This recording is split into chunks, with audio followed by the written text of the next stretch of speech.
What's up, guys? Welcome to Vintage Genetics, the home of classic bodybuilding.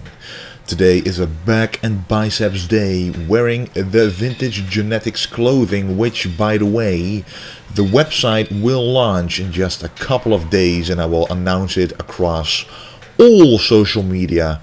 And if you don't follow me on Facebook already, just type in Vintage Genetics or my name, Wesley Vissers, in Facebook and follow me if you want to stay up to date on everything.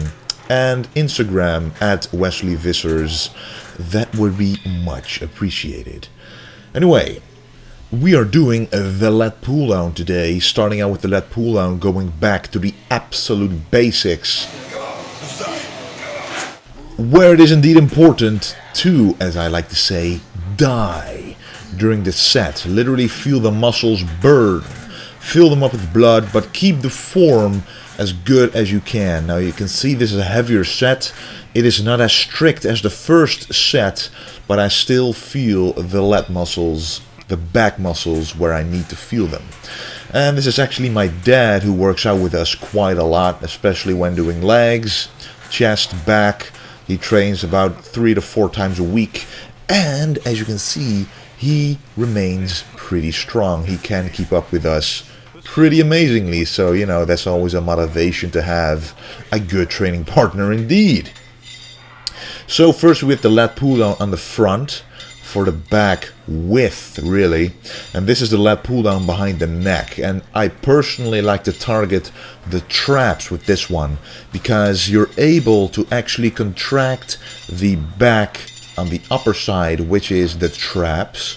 What I do not want you to think is that the traps that actually stick upwards near your neck is all that the traps are. And I kind of want to show you right now in this picture. I'm doing a lat spread. You can see the V shape in the back in general, but also a little V under the hood of the hoodie actually. And that is also the traps, and that is the back thickness, which I personally want to work on. So with this exercise, we will target that part of the back. Let's create the ultimate V shape. Classic, golden era, bodybuilding. So what you're seeing me do right here is concentrate on the way down.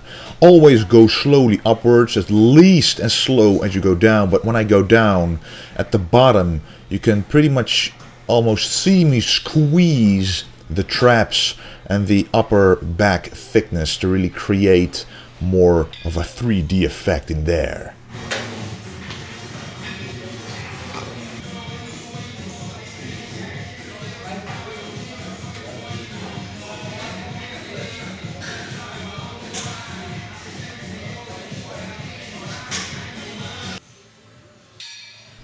So we moved on from the Lat Pulldown in front of the body for the back width to the Lat Pulldown behind the neck for back width, but also back thickness, especially the traps. And now we're moving on to another back thickness and width exercise, the VBar Pulldown. Now to me, this is one of the best pull-down exercises there are. Mainly because you get a unique stretch on the way up, so make sure, guys, make sure that you focus on the stretch on this exercise. So when going up, do not stop until you feel the sides of your lats stretch, near the serratus as well, because this is just an all-round classic exercise that Arnold, Frank Zane, Franco Colombo, Tom Platz, all those guys used to do. So you go up, you stretch the lats, and when you go down, you let the V-bar go down to your chest and contract the back for the back thickness.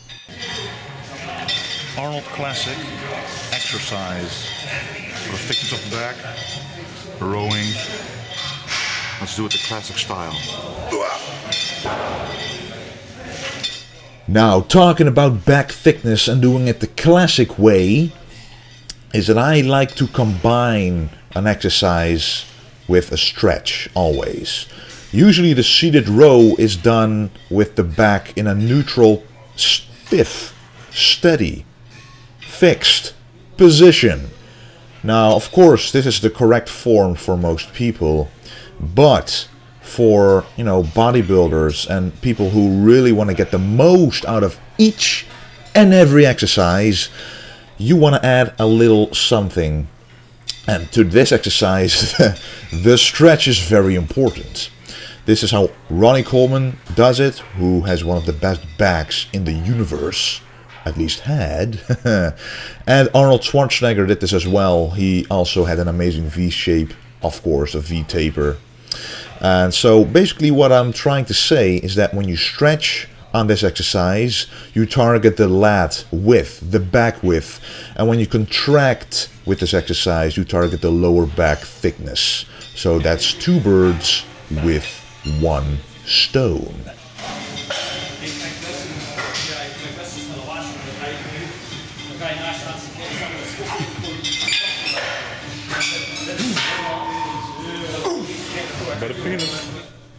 One thing you do have to worry about, or at least look out for, is when you have a sensitive lower back, you basically want to control the weight on the way down. So when you're stretching, don't literally let the weight drop. You have to control it on the way down, feel the stretch, slowly let it come in, as I'm doing right here, and then pull back in.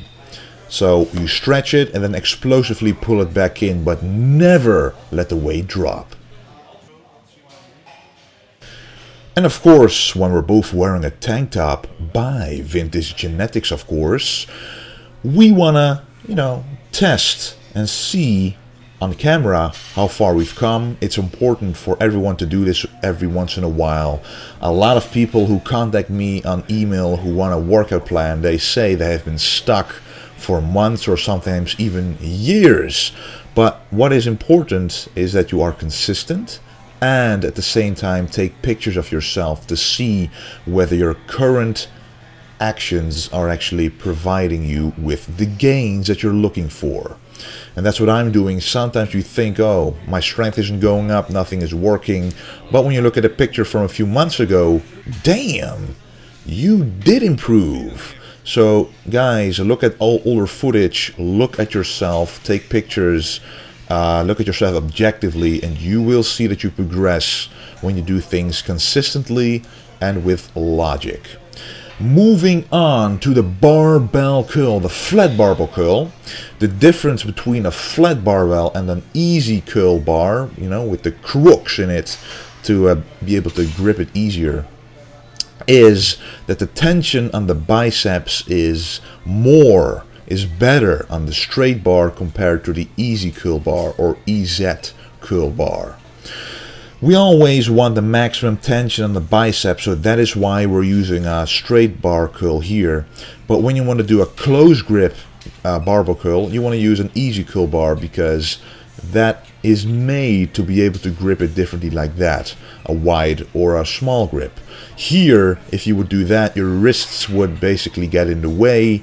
You would be able to hurt your wrists more easily because the bar is straight and the natural angle of your wrists when you go inwards isn't straight. So that is why the easy curl bar exists.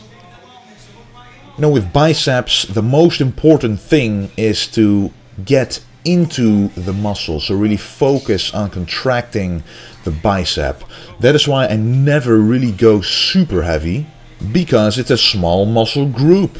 It doesn't need a whole lot of volume, it doesn't need a whole lot of weight, because you easily overload the biceps with a relatively light weight. It's an isolation movement, so literally only your two biceps are working. If you're able to do 100 pounds easily using this exercise, you are using different muscles. You can even see my shoulders, you know, feather and move when I'm doing this exercise. Even though I'm using the biceps, other muscles are, you know, always involved. But you want to minimize this by focusing on the biceps themselves. Don't be ashamed to use a lighter weight, but be proud that you're actually understanding your own anatomy. And you will get much further than the guys doing all those heavy weights by doing a lighter weight, more concentrated. And then there's the last set of controlled cheat curls. Arnold used to do these as well, but I only recommend this when you're not a beginner. I would only recommend this when you're an advanced lifter, because then you actually know how to cheat in a controlled fashion. So it's not really cheating, it's going beyond failure by, in a subtle way, using different other muscles to help the weight go up. Anyway, the next exercise, the exercise of which Arnold says he feels the best contraction in the biceps, the alternating dumbbell curl. To me, I also feel a unique sensation in the biceps here that you do not get with exercises like the machine curl, barbell curls, or even regular dumbbell curls. The twist actually causes you to contract your biceps maximally. So when you go up, you twist the wrist, and the twist itself and the curl, the combination, which is two functions of the bicep, contracts it twice as hard as usually. So that is why you use a twisting motion. The only downfall of this exercise standing up is that when you go down, you lose the tension on the bicep, especially when you're doing them alternating. One arm is basically resting. Though a benefit of this way of doing it is that you actually are able to go further. You're able to go more beyond failure because of the extra rest time that you give your biceps. So usually you would not be able to do an extra rep, but you rest for 1.5 or 2 seconds, and then you are able to squeeze out that extra rep. And then we move on to the last exercise, one for the bicep thickness, a hammer curl, specifically the cable hammer curls. I like this cable version because of the constant tension on the biceps, because the cable isn't going straight down, it's actually going in a little angle. I'm doing this on purpose so that I feel constant tension, leaning my body backwards a little bit. But especially when you go up, the contraction is amazing compared to a regular dumbbell, and it actually enhances and emphasizes the brachialis, which is in between the triceps and the biceps, a little bit beneath the biceps in fact. And this is when it grows, creating that thickness in the front view of your arms, and also just gives off a nice 3D effect. I'm gonna post a video very soon about the Vintage Genetics clothing line, basically how we set it up. There's a lot of boxes of clothes in the living room right now, and I'm just gonna show you a little bit how things are going with it, and a lot more videos are coming, guys.